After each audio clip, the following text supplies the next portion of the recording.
ಆ ಚಿತ್ರ ನೋಡಿ, ನನಗೆ ಖುಷಿ ಇದೆ. ಯಾಕೆಂದರೆ ನಮ್ಮ ಮಹಿಳೆಯರನ್ನ ನಾವು ಹಾಗಿಟ್ಟಿದ್ವಿ.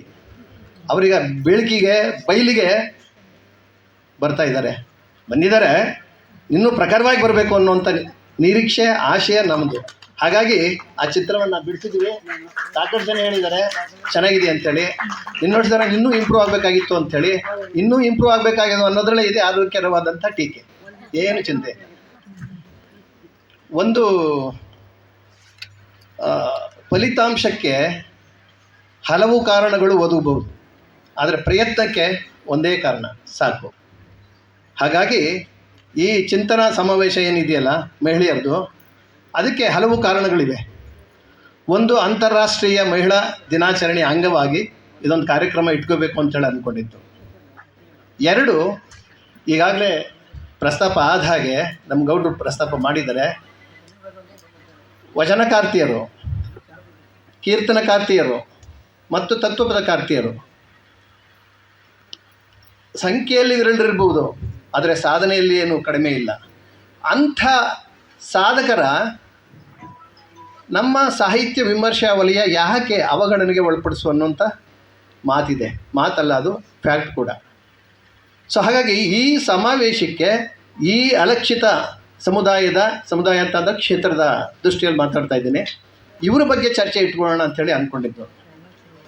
ಇನ್ನು ಮೂರನೇ ಕಾರಣ, ಈ ಇಡೀ ಸಮಾವೇಶವನ್ನು ದೇಸೀಯ ದೃಷ್ಟಿಕೋನದಿಂದ ವಿಚಾರ ಮಾಡಲಿಕ್ಕೆ ಸಾಧ್ಯನಾ, ಅಂದರೆ ದೇಸಿ ಮೀಮಾಂಸೆ ಅಂತಂದರೆ ನಾನು ಏನೋ ಕಾವ್ಯ ಮೀಮಾಂಸೆ ಪರಿಭಾಷೆಯಲ್ಲಿ ನಾನು ಮಾತಾಡಲಿಕ್ಕೆ ಹೋಗ್ತಾ ಇಲ್ಲ.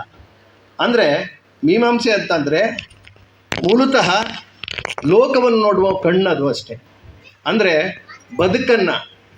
ಬದುಕುವ ಜಗತ್ತನ್ನು ಬದುಕಿನ ಸ್ವರೂಪಕ್ಕೆ ಅದರ ಅನುಗುಣವಾಗಿ ವಿವರಿಸುವ ಬಗೆ ಇದೆಯಲ್ಲ, ಅದೇ ಮೀಮಾಂಸೆ.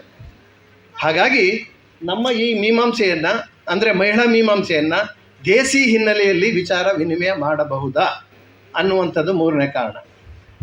ನಾಲ್ಕನೇ ಕಾರಣ, ಈಗಾಗಲೇ ನಮ್ಮ ಇವರು ಪ್ರಸ್ತಾಪ ಮಾಡಿದಾಗೆ ಕರ್ನಾಟಕ ವಿಶ್ವವಿದ್ಯಾನಿಲಯದ ಕುಲಪತಿಗಳಿಗೆ ನಾನು ಅಭಿನಂದಿಸಬೇಕು. ಯಾಕೆ ಅಂತಂದರೆ ಇಲ್ಲಿ ಮಾಡಬೇಕು ಅನ್ನೋ ಆಸೆ ನಮಗಿದೆ ಅಂತಂದಾಗ ಹಿಂದು ಮುಂದೆ ನೋಡ್ದೇ ಸೆಕೆಂಡ್ಗಳಿಗೂ ಕೂಡ ಅವಕಾಶ ಕೊಡ್ದೇ ಏಕ್ದಮ್ ಆಯಿತು ಖಂಡಿತ ಮಾಡೋಣ ಹಾಗೆ ಅಂಥೇಳಿ ಹೇಳಿದರು. ಮತ್ತು ನಮ್ಮ ಕರ್ನಾಟಕ ಲೇಖಕಿಯರ ಸಂಘ, ಹೊಗಳ್ತಾ ಇದ್ದೀನಿ ನಗರಿ, ಸೊ ಅವರು ಕೂಡ ನಮಗೆ ಹೆಗಲು ಕೊಡ್ತೀವಿ ಹಾಗೆ ಅಂತ ಹೇಳಿದರು. ಹಾಗಾಗಿ ಈ ಎಲ್ಲ ಕಾರಣಗಳ ಫಲ ಇವತ್ತು ಸಾಧಕೀಯ ಸಮಾವೇಶ. ಸ್ನೇಹಿತರೆ, ಒಂದು ಹೇಳ್ಬೋದು, ಈ ಜನಮುಖಿಯಾದಂಥ ಕಾರ್ಯಕ್ರಮಕ್ಕೆ, ಚಿಂತನೆಗೆ ಪಾಂಡಿತ್ಯದ ಅಗತ್ಯ ಇಲ್ಲ. ಜನಮುಖಿಯಾದ ಬದುಕಿಗೆ, ಬಾಳಿಗೆ ಪಾಂಡಿತ್ಯಪೂರ್ಣವಾದಂಥ ಅಗತ್ಯ ಇಲ್ಲ. ಸರಳ ಕ್ರಿಯಾಶೀಲತೆ ಇದೆಯಲ್ಲ, ಆ ಸರಳ ಕ್ರಿಯಾಶೀಲತೆ ಮಾತನಾಡುವಷ್ಟು ಸ್ಫುಟವಾಗಿ, ಸರಳವಾಗಿ, ಮನಸ್ಸಿಗೆ ಮುಟ್ಟುವಂಥದ್ದು, ನೇರವಾಗಿ ಮಾತನಾಡುವಂಥ ವ್ಯವಸ್ಥೆ ನಮ್ಮ ಪಾಂಡಿತ್ಯಕ್ಕಿಲ್ಲ. ಅದು ನಮ್ಮ ದೇಸಿ ಮೀಮಾಂಸೆಗಿದೆ. ಹಾಗಾಗಿ ನಮ್ಮ ಗಾಂಧೀಜಿಯವರು ಹೇಳೋ ಮಾತನ್ನು ಇಲ್ಲಿ ನಾನು ನೆನಪು ಮಾಡ್ಕೋತೀನಿ. ಯಾಕೆಂದರೆ ಈ ಚಿಂತನಾ ಸಮಾವೇಶ ಇದೆಯಲ್ಲ, ಈ ಚಿಂತನಾ ಸಮಾವೇಶದಲ್ಲಿ ನಾವು, ಅಥವಾ ನನ್ನನ್ನೇ ಹೋಲಿಸ್ಕೊಂಡು ಹೇಳ್ಕೋಬೇಕು ಅಂದರೆ, ಓಟಗಾರ್ತಿಯರು, ಗಗನಯಾತ್ರಿಗಳು, ಈಜು ಮಾಡುವವರು, ಶಿಕ್ಷಣ ತಜ್ಞರು, ಗಣಿತ ಶಾಸ್ತ್ರಜ್ಞರು, ಇವರೆಲ್ಲವರನ್ನು ಕೂಡ ನಾವು ಕಲಾವಿದರು, ಇವನ್ನೆಲ್ಲರೂ ಕೂಡ ಸಾಧಕಿ ಅಂತ ಕರಿತೀವಿ.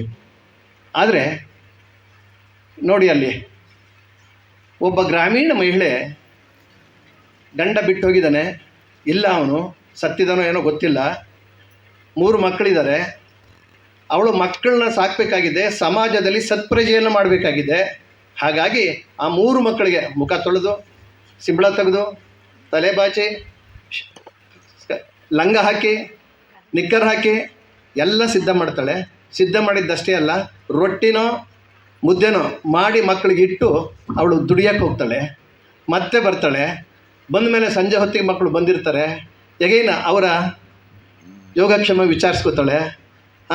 ಅಲ್ಲಿ ದೀಪ ಹಚ್ಚಿ ಓದ್ಕೊಳ್ರೋ ಮಕ್ಕಳೇ ಅಂತೇಳಿ ಹೇಳಿ ತಾನು ಅಡುಗೆ ಮನೆಗೆ ಹೋಗಿ ಅಡುಗೆ ಮಾಡಿ ಮತ್ತೆ ಮಕ್ಕಳಿಗೆ ಇಕ್ಕಿ ಅಕ್ಕಪಕ್ಕದಲ್ಲಿ ತೋಳ ಮೇಲೆ ಅವ್ರ ತಲೆ ಇಟ್ಟು ಮನಗಿಸ್ಕೊಂಡು ಕತೆ ಹೇಳ್ತಾಳೆ, ನೀತಿ ಹೇಳ್ತಾಳೆ, ನೀವೆಲ್ಲ ಬದುಕಬೇಕು, ಚೆನ್ನಾಗಿ ಬದುಕಬೇಕು, ಸತ್ಪ್ರಜೆಯಾಗಿ ಬದುಕಬೇಕು, ಜನ ನಿಮ್ಮನ್ನು ಮೆಚ್ಚೋ ರೀತಿಯಲ್ಲಿ ಬದುಕಬೇಕು ಅಂತೇಳಿ ಕತೆ ಹೇಳ್ತಾಳೆ. ಆ ಮಕ್ಕಳು ದೊಡ್ಡವರಾಗ್ತಾರೆ. ಅವರು ಇವತ್ತಿನ ಟ್ರಂಪ್ ಆಗಲ್ಲ, ಮಾನವೀಯ ಮೌಲ್ಯವನ್ನು ತುಡಿಯುವ ಸತ್ಪ್ರಜೆಗಳಾಗ್ತಾರೆ. ಇವಳು ಸಾಧಕಿ ಅಲ್ವಾ? ನನ್ನ ಪ್ರಕಾರ ಇವಳು ಕೂಡ ಸಾಧಕಿ. ಸೊ ಹೀಗೆ ನಾವು ಈ ವಿಚಾರಗಳನ್ನೆಲ್ಲ ಮನಸ್ಸಿನಲ್ಲಿ ಇಟ್ಕೊಂಡು ಯಾಕೆ ಇದು ಆಗಬಾರ್ದು ಹಾಗೆ ಅಂಥೇಳಿ ಅಂದ್ಕೊಂಡ್ವಿ. ನಾನು ಈಗಾಗಲೇ ಹೇಳಿದಾಗೆ ಗಾಂಧೀಜಿ ಒಂದು ಮಾತು ನೆನಪಾಗ್ತಾ ಇದೆ. ವ್ಯಕ್ತಿಯಿಂದ ಸಂಸಾರ, ಸಂಸಾರದಿಂದ ಸಮಾಜ, ಸಮಾಜದಿಂದ ರಾಜ್ಯ, ರಾಜ್ಯದಿಂದ ದೇಶ. ಸೊ ಇವು ತ್ಯಾಗ ಮಾಡಬೇಕು ಪರಸ್ಪರ. ಅದು ನಿಜವಾದ ಮೂಲತತ್ವ, ರಾಷ್ಟ್ರೀಯತೆಯ ಮೂಲತತ್ವ ಅಂತ ಹೇಳ್ತಾರೆ. ಹಾಗಾಗಿ ಈ ಮಹಿಳೆ ಇದ್ದಾಳಲ್ಲ, ಅವಳು ಸಮಾಜದ ಆರೋಗ್ಯಕರವಾದ ಮನಸ್ಸುಗಳನ್ನು ಬೆಳೆಸ್ತಾ ಇದ್ದಾಳೆ ಅಂತಂದಾಗ ಅವಳು ಕೂಡ ಸಾಧಕಿನೇ ಅನ್ನುವಂಥದ್ದು ನನ್ನ ಮಾತು.